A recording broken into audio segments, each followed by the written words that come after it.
the vault, high atop the pastoral center of the Diocese of Camden, you're listening to Talking Catholic. Hello, everybody, and welcome to Talking Catholic. This is Marianela Nunez, and I'm here today with a very good friend and colleague from the Office of Catholic Schools again. And with us is Mike Bress. How are you, Mike? Good, Marianela. How are you? Are you getting into the Advent spirit? I am. I have my house, fully decorated, and baby Jesus is missing, of course. Mm-hmm. The office is looking great. With Lisa's help, we got, our decorations going. And of course, the Advent is here now with the 2 candles lit. Yes. Yeah, we have done the same. We each night when we light the candles at dinner, we have a little Advent book and reflection, series. And this year, as my kids have gotten older, they've been able to read it with us. So it's been, it's kind of nice and very special to include this as part of the secular Christmas season, but really keep it Advent as well. And I think the kids are really getting into that part. And I do love that when we come into the office, that same spirit is in our office, which is great.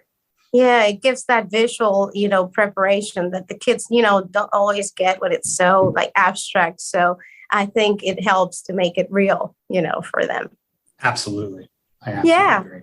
And why are we missing our Mike today, Mike Bress? Mike Walsh gave the okay for me to come on because our guest today is a colleague of ours on the national scale, and we'll introduce her in a second. But this was an opportunity for us to interview someone who I've been able to interact with, especially as I've started here in my role as the marketing and communications manager for the Office of Catholic Education, and the resources that the group, the NCA, which is the National Catholic Education Association, provides not only schools, but our diocese as well, has really been beneficial to me, especially, but I know it's been beneficial to the work that we've done with our schools on an individual basis as well. So I was very excited to have on our guest, and Mike gave the privilege of allowing me to guest host with you, which is always so great. So it's an opportunity to learn a little bit and talk with a colleague that I've only, talked a couple of times on the phone and through via email. So to talk in person as we are on Zoom right now is exceptional. So we're excited to have her on. So I'll let you introduce her, but this is, I think that's why I'm on today, especially. Of course. And we always love to have you in the show, Mike. So today I'm going to introduce a very special guest, as Mike Bress described, in the national level. And her name is Margaret Kaplow. I hope I said your name right. And she is the Vice President of Communications at NCEA. And for those of you who don't know what NCEA is, NCEA is the largest private professional education association in the world, not only in the United States, but in the world. And NCEA really works hard with Catholic educators to support ongoing faith formation and the teaching mission of the Catholic Church. So, it's a huge organization that Margaret works for, and, they really do work to support Catholic schools across the country and across the world. So welcome to our show, Margaret. Thank you so much for having me. I'm so happy to be here. We're delighted. Thank you. And I'll start with the reason we sort of connected on the first place, and then we can go into a little bit more about your background and how you got here. But the NCEA provides a wonderful resource, a marketing kit of sorts, that lays out the major events that we have on our calendar: Discover Catholic Schools Week, which we just had just a few weeks ago, and Celebrate Catholic Schools Week, which is coming up in a few weeks. And so we're in that interesting period. But it also helps schools, especially with content advice, what channels to use, how to write different, press releases, work like that. So, and I came across it in my research and starting to help the schools in my new role when I started, just over a year or so ago. And we talked about something, in that what was in there and asking a couple questions. And I made the mention that this was such a wonderful resource, and you were so glad to hear all the work that you do for it was being warranted. So talk to me a little bit about how that, particularly that piece, came about and why, why you put it together. Sure. So I've been with NCEA about 8 years. So the marketing kit predates me. But in the beginning, it was really put together when there was only Catholic Schools Week, which is always the last Sunday in January through that following Saturday. So this year it's January 29th through February 4th. And then as time went by and more schools said, I love the Catholic Schools Week, but we do a lot of open houses and enrollment outreach in the fall. So then it became, well, let's add Discover Catholic Schools Week to that time of year to help those schools that like to schedule things around the fall before the holidays come and before the real push is on for enrollment and retention, that all those typical kinds of things that our Catholic schools go through. And just before that, I think, before we added Discover Catholic Schools Week, they decided that why are we stopping at just giving ideas on what to do with Catholic Schools Week, and that we really needed to make what we refer to as a year-round marketing kit. So we've tried to make it all things to everybody, for lack of a better way to put it. But the marketing kit, I agree, is such an incredible tool. Just explaining what content marketing is, why it's important, how to get started. I mean, there's a whole page of questions that we call brainstorming questions that are just the questions that you just start asking. What's unique about our school? How long has our school been around? What does our website look like? All these different kinds of questions that, again, anybody can access the marketing kit. As long as you're an NCEA member, it's available on the website. And it really just became, an all-encompassing, what information can we give schools that they can then use? So aside from just the basic ideas of marketing, it's, well, then what are all your marketing channels? And we start talking about the website and emails and press releases and social media, and then which social media, and how to do it best. I guess I shouldn't say how to do it best, but what we think gets the most attention. So certainly, some of the social media is just easy. That's kind of low-hanging fruit because it's a photo and a caption and your school's name. But you're getting the information out there. And I know a lot of people feel like, well, I don't have that many followers or what, and it's like, it kind of doesn't even matter because you can use it then in other things, put it on your website and say, hey, we just put this on Facebook or LinkedIn or an Instagram. And again, we try to also address the idea that not everybody has dedicated staff that can handle these kinds of things. And, different schools do different things. And we have schools where each teachers take a different day, kind of like, just signing up for, whatever. They pick a day and say, look, on the 15th of the month, I can do an Instagram post or, even alumni. A lot of our schools get their alumni involved in doing this, as well as your students, and I understand that a lot of schools are not sure that they want their students posting things to social media. But if you've got somebody looking over their shoulder, then, hopefully you don't have to worry about that too much. So the marketing kit, like I said, is just such a treasure trove. I mean, it has all kinds of tools and templates for writing letters, whether it's to donors who have gifted the school money or resources or equipment, or to your local lawmakers, to parishioners, to the clergy in your parish if you happen to be associated with a parish, to parents, to potential donors, to local community business owners, so, and even social media posts. I mean, we've literally written them. You just put your school name in there and attach a photo.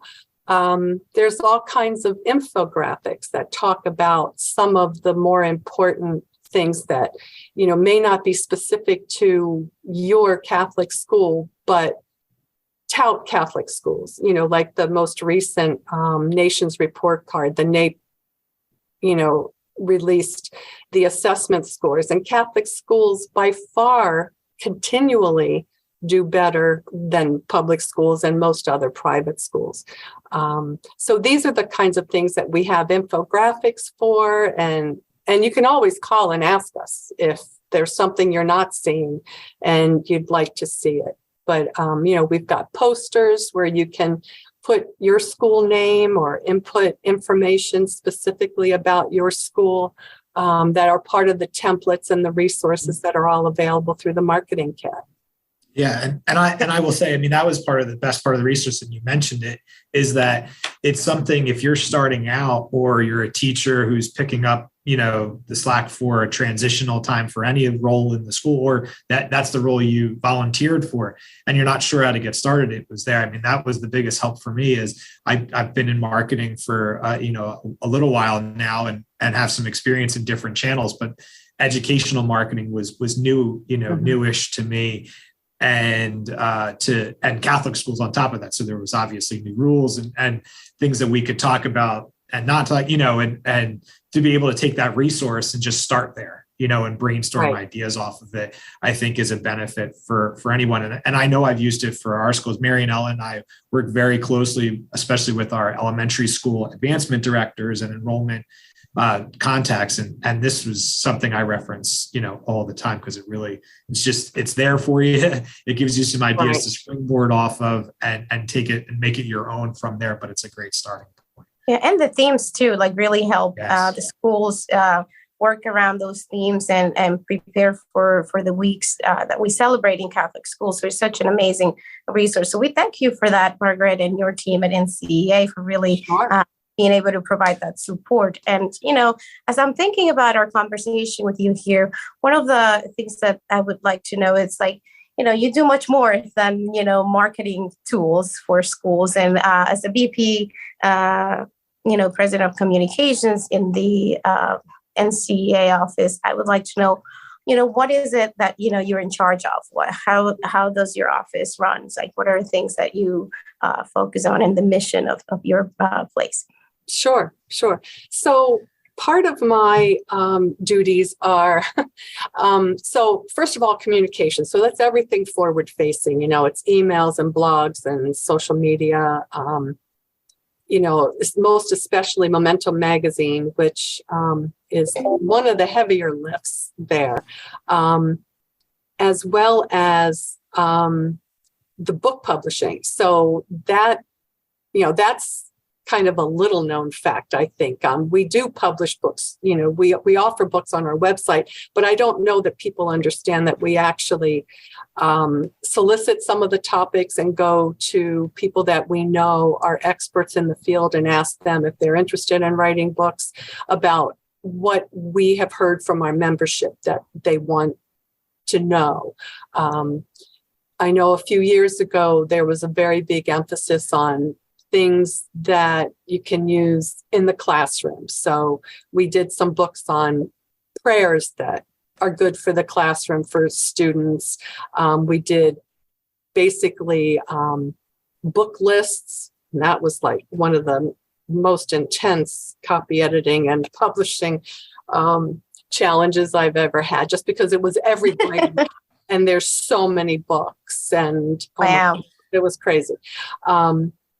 So those are some of the big ones. I'd say that Momentum is probably, we know that Momentum, after doing a survey, we know Momentum is the most read and the most beloved thing or resource, I guess you could say, that NCEA offers its membership. So we try very hard to make sure that that Momentum is addressing what we've heard members talk about or the kinds of things that they're looking for. So maybe some classroom things as well as some information for leaders, whether it's principals or supers, that kind of thing. So it's kind of like PD on a magazine. We do get Momentum here as well. And it's so like such a good quality magazine. So a good way to put it. Yeah. It's a good way to put it. Like I might steal that in the magazine. Sure. Put that on the back as a testimonial. That's right. It's yeah. It's PD in a magazine. It's my term, okay? Yeah, that's right. Well, Mike, I don't know if you knew, but it's Margaret was referring to how they solicit experts on, the field to, write books and create content. I was very thrilled to get a call from NCA a few years back to write a piece on Latino enrollment and best practices. So it's kind of like so much fun to see something at the national level, with my name on it. So thank you for that opportunity. It's kind of like really leveraging the talent that we have across the nation in, Catholic education. So definitely great practice there. I'm gonna have to get that signed by you, Marianella, after this call. Yeah. I didn't know how high your expertise goes. You talked a little bit about the different audiences that you have to serve. For our world, it's enrollment, right? I mean, that's what Marianella and I talk about all day long. But you just kind of mentioned that you've got teachers, principals, probably superintendents, that you're talking to across the board. So where does sort of the enrollment portion of that fit to the work that you do? Not maybe on a on a day-to-day basis, but just in general, where's the focus for that as part of your content strategy, for all Catholic schools? Because you're on a national level, so we're very much on our diocese, so we can focus on that. But for yourself, with it being national, how do you balance that information that you try to share? Right. So, we have a great research and data department run by the vice president is Annie Smith, and the data analyst is Sarah Huber. And they really spend a good deal of their time surveying superintendents and diocesan leaders on enrollment in their schools. So, every year we produce a book that's basically the annual statistical report on everything from enrollment to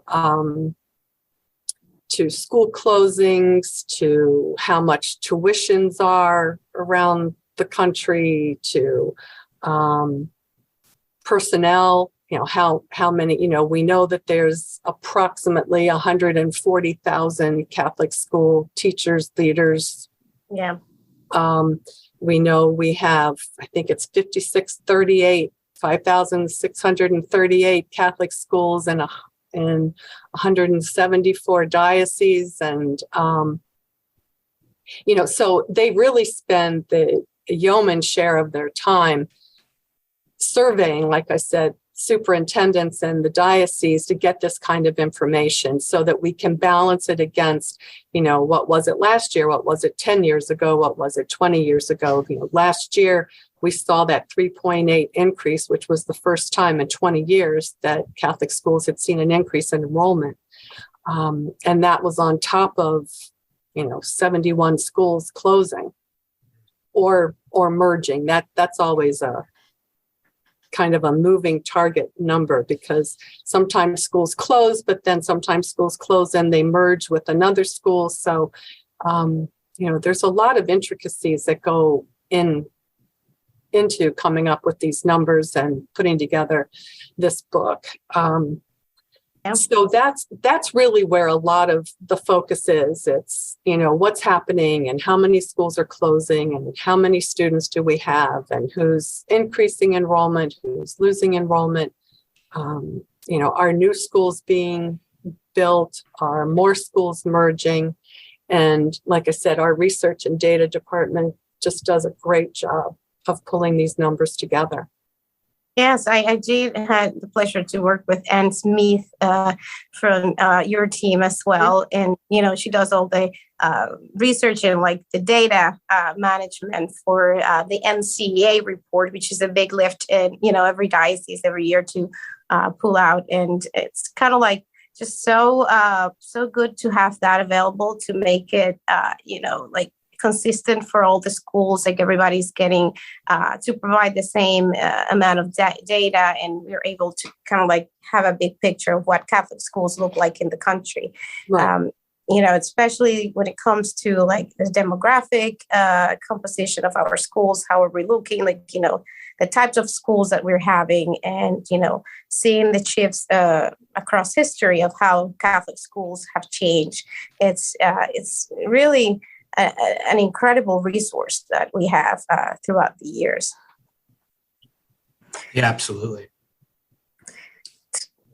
So I have a question to go back a little bit to your work history. I noticed in your bio that you had worked sort of in the newspaper world for the Washington Post. So how did that work sort of lead you to the NCAA? What did you do there? And then, was there anything in between? But, kind of your path to the NCEA, as it were, right. Starting with a really, obviously, a very famous publication in the Washington Post. Right.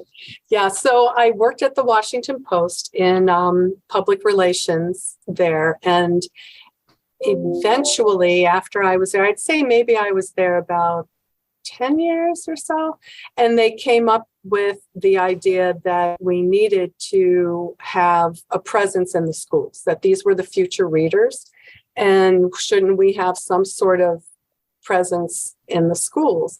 So I was in on the ground floor of actually starting a program called Inside the Washington Post, which is a classroom resource. And we really started, with nothing. I mean, we had the idea. We found a great teacher who was willing to write curriculum based on using a newspaper. She was a journalism teacher at one of the magnet schools in this area. And together we just embarked on, okay, well, let's write curriculum and then let's start contacting schools. So I was, I was the manager for the program. But getting in at the ground floor, it was starting with, how do we go about this? Luckily, the Post has a lot of programs where they do recognize principals and teachers with various awards and grants and those kinds of things. So we had some communication with all the schools in the area, Catholic schools, public schools, private schools. And we just started building a program. So I did that until... Jeff Bezos bought the newspaper and decided that maybe he didn't want to put his money in that. And I was just lucky to be able to go from there to NCEA when they did away with the department and everything. I saw the ad for NCEA looking for a public relations manager. And I thought, okay, well, I'll give this a try. I am Catholic. I did go to Catholic school my whole life. I was working with Catholic schools, obviously, as well as public schools. And I was lucky and was brought on board. So how was it different? Coming in from like the public sector to working for NCA, which is a Catholic institution, and trying to kind of like fit into that new model of work. Yeah, so it was a little different because the audience was a little more streamlined. I knew that I was talking to Catholic school educators and leaders and diocesan level personnel, and really all staff there. So it was, in some ways, it was better because I could focus on the audience, and when the hard part was getting people to focus on NCEA. So I came from a place where whenever we did anything, everybody talked about it and it was in the news, and you didn't have any trouble getting people to come to events or learn that we had a program in schools.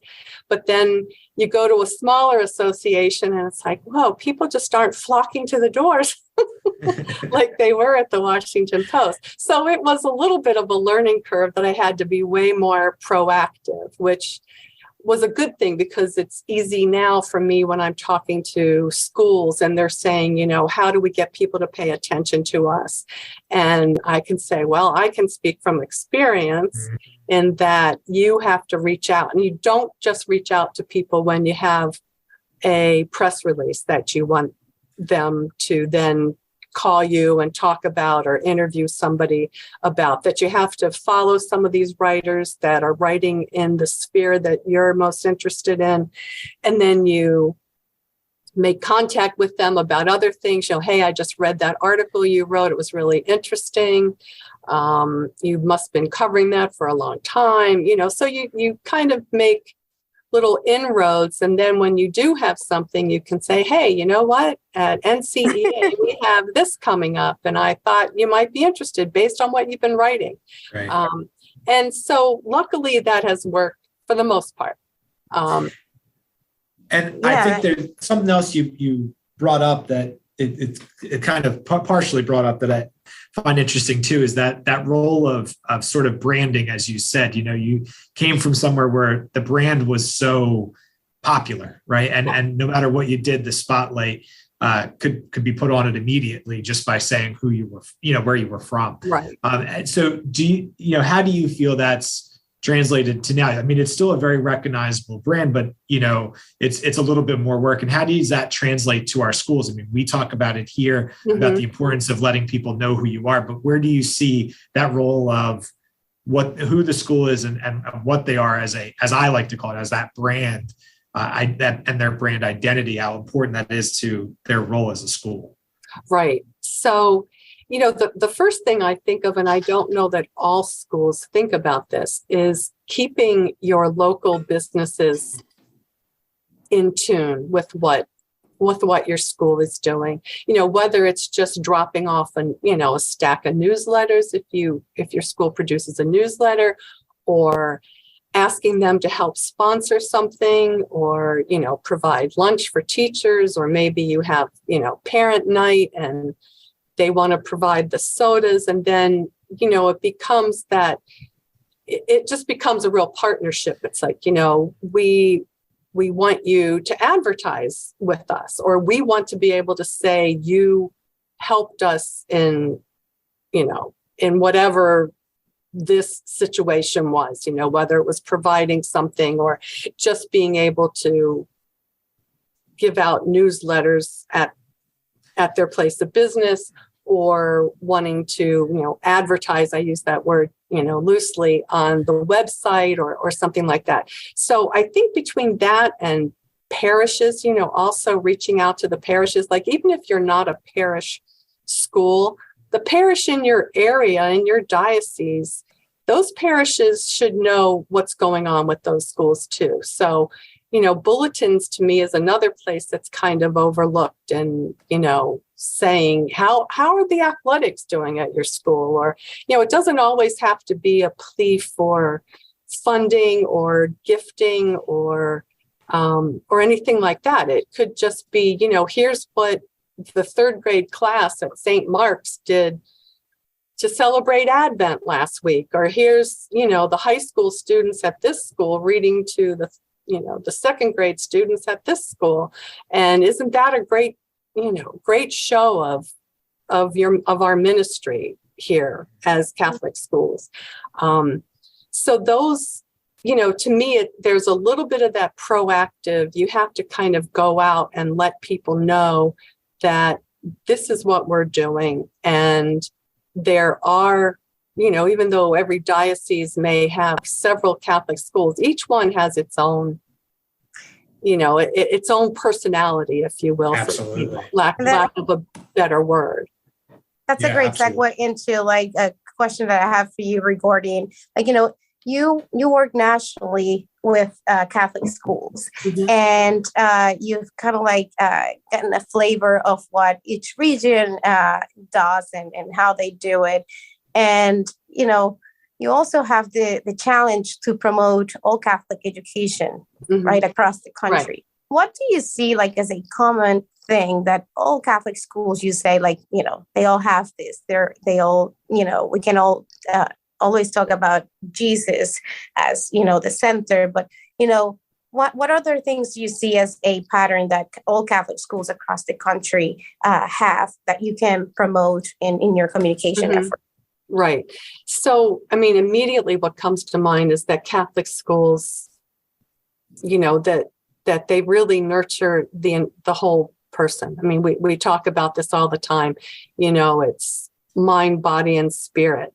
And what immediately comes to me after that is the fact that Catholic schools and all Catholic schools, I'm sure, require some sort of service. There's the social justice edge to that, whether it's writing letters to military personnel that's overseas, or making sandwiches, or planting a garden and using some of that food, maybe goes to the homeless shelter, or, so to me, those two things are really what set Catholic schools apart. I think that's why, their assessment scores are so good on a regular basis, is because there's so many things happening when you're in a Catholic school. That whole sense of community and family,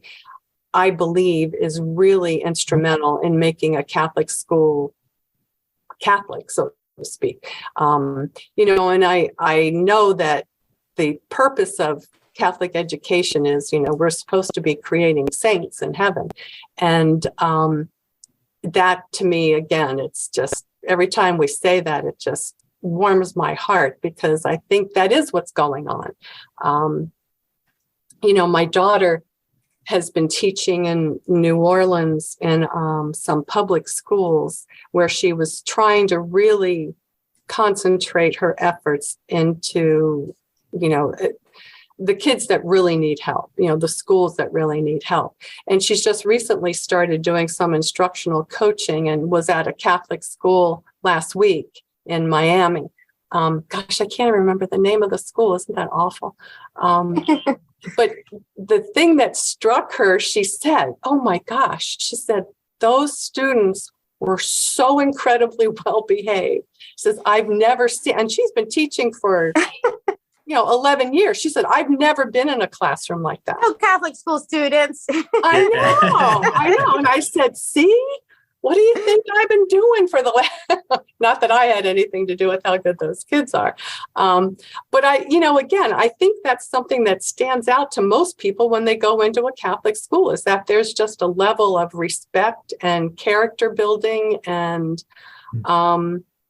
it's just very obvious. And to me, that's, along with the other things that I've just mentioned, is really something that Catholic schools across the country unites them. Yeah, my mom likes to share this story, because I went to Catholic school my entire life until I was a junior in high school. And as I say, I paid them back for having to go to public school 2 years by going to a Catholic college. I said, I'm going back. But right. My first day of my junior year in high school, I'm in a public school. And I remember coming home afterwards, and I said to my mom, I was like, oh my God, it was so loud there. Like, everyone's talking, everyone's, screaming into the hallways. There's a weird room where, people have to go if they're not behaving in class. I said, I don't know what this is, and it was this way of, my mom always likes to share this, like, that was an example of what Catholic school gave me and what was different. I got to see sort of both sides of that, and my education was great, but, it was a different personality. It's a different kind of group, right. I think, and I shared this story with Mary Nell. My children have the privilege of going to Catholic school for their first, for the first time. And we were over the summer prepping them and talking about their new school and everything. And my wife was looking at the handbook, the student handbook. She just loved seeing all of these rules. And if you don't do this, you get this. And the kids finally said to her, why are you so excited for us to get into trouble?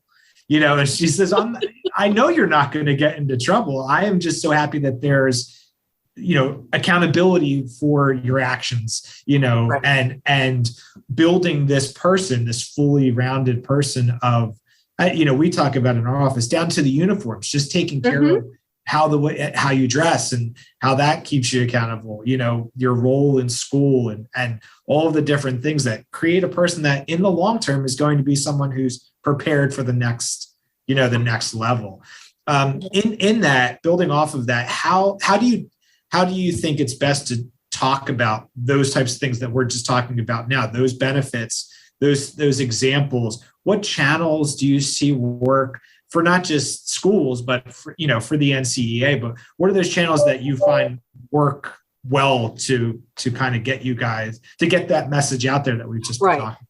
Right. So really, social media to me, as much as,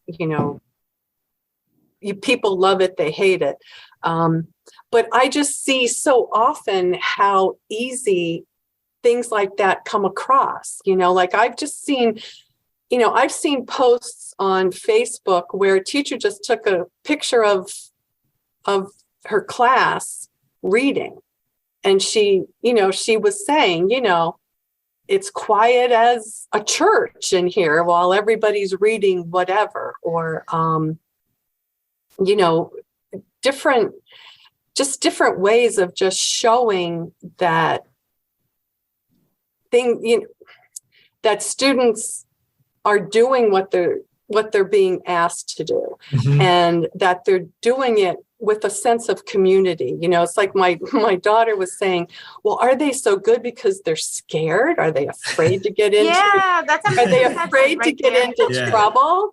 And I said, well, maybe, but aren't we all? I mean, I don't rob banks because, I'd love to rob a bank. But there's laws against that. But I don't want to get into trouble. And it's wrong. It's wrong, So I think, again, and we talk about this, at NCEA when we talk about why Catholic schools are so different. And it's also that sense of community. All of the students are doing this because this is what we do at St. Mark's School. We respect each other. We respect our teachers. We respect the time we have. If you forget that and you slip a little bit, somebody's going to remind you. Yeah. There's kids hold each other accountable, right? Yeah. Right. They understand the rules because each kid's accepted that that's what they're supposed to do in class. And if they forget themselves, someone's there to support, or they see an example in another classroom, right, of how you're supposed to act. And it's not done with a ruler, Mike. No, right. It's not done with a ruler. No. It's done with like positive reassurance of Absolutely. How things should be done and why. And we have, the model of excellency, which is Jesus, that, we follow. So, we ask kids, is this something Jesus would do? Right. Would Jesus be happy about this? Exactly. And this is a great way to work with kids to remind them that, behaving well and doing things right, it's so important, And I think, Margaret, I don't know how much, you feel this way, but I think, in Catholic education, we touch kids' souls. We really touch their souls in every aspect of the educational environment that we have, and that's a little bit personal sometimes, which is something that other schools might not be able to do. But we try to really embrace that person that's coming in and is being formed, and when they feel sad, we're able to bring our faith into it and give them that consolation that they need, so that touches their souls and nurtures them very much into a personal level that they might not get anywhere else. No, and I think the service, exactly right. And the service piece too that you touched on, Margaret, I think is so important to talk about too, is even at the earliest ages, the kids are seeing the impact that they can have on their community, right? And modeling it after Jesus and after the church, and taking care of the poor and the needy, and giving more than what we have. And I think, Marianelle and I talk about retention so much in our world. Sure. Yeah. And that was I get $5 if I mention the word retention to Marianelle. So, but it's important to, I think, show that through things like this service, and why we joke about the ruler or the kids being quiet in class, but it starts all those aspects start at an early age. When we see kids continue from preschool to kindergarten to first grade and all the way through high school, that's a well-rounded student. And I think it builds, right? We have kids in our classrooms that are kids, they're going to be kids, but they build over time that spirit, and they see the examples of what they're supposed to do. And I think, like you just said, that's such an easy way. Social media, especially, is such an easy way with a picture. That a picture is worth 1,000 words type of thing. That's an easy way for our schools to just say, here's who we are. Here's who we are in a picture. It's children at Mass. I had the fortune to go to one of our First Friday Masses, and I got to see the kindergartners put on a sort of play for St. Nicholas, because St. Nicholas's feast day is coming up. Right. And for them to have that ownership, and the teacher to have that ownership over the prayer service, I mean, all of that works. And it was just, even a picture of just the kids in front of the altar in their costumes, smiling and just happy. And that could tell you a lot about that school, that didn't take that long, Absolutely. And, I think we wanted to, because it's coming up, we wanted to touch on Catholic school, or celebrate Catholic Schools Week, as we know now that we have the distinction between the two. Right. What are some of the ways, we talked about themes and different things that the schools can do. So what's sort of on tap, for lack of a better term, what's on tap for, Celebrate Catholic Schools Week coming up? Well, so there are daily themes. So, begins on, like I said, it begins on Sunday. And this is actually the 49th year. So I was just thinking today, like, we should do something special for the 50th year, but I don't know what yet. So the daily themes are really great ways to come back to the whole marketing idea of your school. St. Matthew's parable about don't hide a light under a bushel. You're supposed to put it out there. And this is definitely the time to do that. So, Sunday is celebrating your parish. And again, it's, just putting a note in the bulletin of the parish that's closest to your school or something. And, writing letters, the little kids write letters to the pastor and the other priests, and thank you for the work you do. And it's just really letting yourself be known and get out there as best you can, and within the parish. Then there's the celebrating community, and again, we've talked a little bit about that, which is what about the local businesses around your school? Let them know that you appreciate the fact that they're there and that they do pitch in when it's necessary. Then there's celebrating your students. And that is usually the most fun. That's usually the day that they are allowed to come to school in their pajamas or crazy hats or mismatched shoes and socks or something along those lines. Celebrating the nation, we recommend for those states or dioceses that are not part of a state where, school choice is available, whether it's, vouchers or, the tax breaks that parents can get. I know some states have that more under control than others, or not under control, but it's, allowed in some states where it's not in others. But again, in the marketing kit, we've got letters that you can write to your local lawmakers saying, this Catholic schools do great work all the way around, and this is something we'd like you to take under consideration. And again, you just fill in your school's name and some of the pertinent information about your school. And then Thursday during Catholic Schools Week is celebrating vocations. And that's really when we ask schools to let their students take a look at What are the vocations? Are they, there's the clergy, there's the teachers, there's, the businessmen in the area. I mean, that's a vocation just like anything else. And so Friday should be the most fun because that's faculty, staff, and volunteers. And everybody knows that you have to thank all of them. And we hope that celebrating that Catholic Schools Week gives them that sense of pride that they are a part of something that is a part of something bigger than they are, that it is a ministry. It's not just a job, and that kind. So, and then Saturday is reserved for celebrating families. And again, this is a great time for schools to thank the families that are a part of that school community, as well as reaching out to prospective families.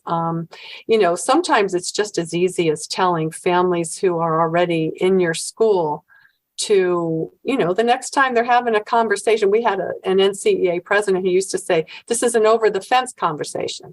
It's the next time you're talking to your neighbor, you might mention how great your Catholic school is, or how happy you are that your child goes to this school, because maybe they hadn't thought about a Catholic school before.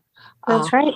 Or maybe they had thought about it, and this is something that makes them come back to it and say, oh, maybe I will take a look. Yeah. You know what? Like, as you're mentioning those themes and what we're supposed to do every day, it's December now and it's almost like the middle of December. Right. Christmas break is almost here. Right. So at this point, the schools always are full of activities and they're planning, and there's a lot of planning going on. And, sometimes Catholic Schools Week, it's planned in the beginning of December, the beginning of January. What would you say to an advancement director, to a principal, or to, school volunteers that are trying to plan the best Catholic Schools Weeks ever? They're trying to reinvent themselves and trying to do something fun, but at the same time meaningful. What would you say is a successful Catholic Schools Week? If they accomplish what, do we have a Catholic Schools Week? So again, just getting it out there, put it on your website, have a calendar planned out that you can send home to parents, and again, to your local businesses and the diocese and the parishes that say, these are all the things that are going on. We make noise. We have special liturgies planned. We have prayer services planned. We're going to have masses. We're going to have teachers versus students basketball games. We're collecting canned goods for, the homeless shelter. We're trying to recognize, as, the idea is to be recognized for doing these things and being involved, and being proud of your Catholic school. It's just as much a time for helping everybody who works in the Catholic school, teachers and staff and volunteers, understand that you're part of something that's really great, that's very unique, and each school is very unique. So really getting it out there. The thing that worries me sometimes is I'll go onto a school's website because I'm looking for a teacher name or an address or something, and I'll see, it's November, and the last thing posted was in August, before school even started. And I think, and I know that it's hard. Believe me, I know that it's hard to have somebody, monitoring, but it's that's a lost opportunity. Yeah. A photo of back to school would have been better than school starts in 2 weeks, notice that's still there. Yes. Something a lot. So to me, keeping these things updated with either whether it's photos or just a calendar of events of this is what's coming. And bringing that back to the Diocese of Camden, we're grateful in our office to have a full-time marketing and communications manager here, Mike Bress, Hold your applause. Help us with that, because we understand the importance that has on enrollment and on like keeping our schools not only existing but thriving, because the more students we have, the better off our schools are, to be sustainable and to create programs that are innovative and that are state of the art, that we always try to do. But it's kind of like that's something that we are very grateful for Bishop for having, supporting our office the way he does, and supporting Absolutely. because sometimes you have to invest to make sure that you have a good product, and that's something that we do understand here in South Jersey. Yeah, for sure. Yeah, and I think just to reiterate, how our schools, because again, we do try to work with all of our schools and get them the proper resources. But can you kind of talk about what resources the NCEA has? You've mentioned a lot of them, but kind of encapsulating all that you guys offer. Talk to us a little bit about what you have to offer that our advancement directors, our principals can grab and look at, because I'm looking at the website now. You have the even blog families, and podcast. Even families, what resources they can, they can get from the NCEA. Sure. So, among the most forward facing, I guess, is, the convention, the annual convention just offers so much information. I mean, I think this coming year, there will be more than 150 different sessions. And some of those are on advancement, and they're on marketing, and they're on, what to do in the classroom and how to have a partnership, how to partner with, local companies or local businesses or, so I think convention, and then we are trying to get back to what they call regional meetings, and where NCEA representatives try to come to areas and kind of let the schools tell us, what are you looking for? What is it you need? Do you need to talk about inclusion? Do you need to talk about enrollment or retention or advancement or whatever the fundraising is? And we also have corporate partners who specialize in so many different resources in everything I've just mentioned, whether it's professional development or, social emotional learning, advancement, fundraising. That's exactly what they're there for, is to help put these things out there and help schools figure out what's going to work best for them. So those are my specific go-tos. I don't want to just keep rambling on, so I'm not. That's totally. I think you've really described NCA's mission here in this podcast, and we're really thankful for your time and effort as you're kind of like trying to explain to our listeners what NCEA and your role is about. We always kind of try to end our podcast with a little conversation, a little bit more personal with our guest. And I would like to ask you, what's been one of the most rewarding experiences of you, working for NCEA as a Catholic? Oh gosh, there's lots of them, but really, I think it's when a school just thanks me for something, whether it was an article in Momentum that made them think of something that they'd never thought of before, or that they didn't know the marketing kit existed. I mean, I just had that the other day, excuse me. And, the teacher was it was a principal, and she was like, oh my gosh, I didn't even know this existed.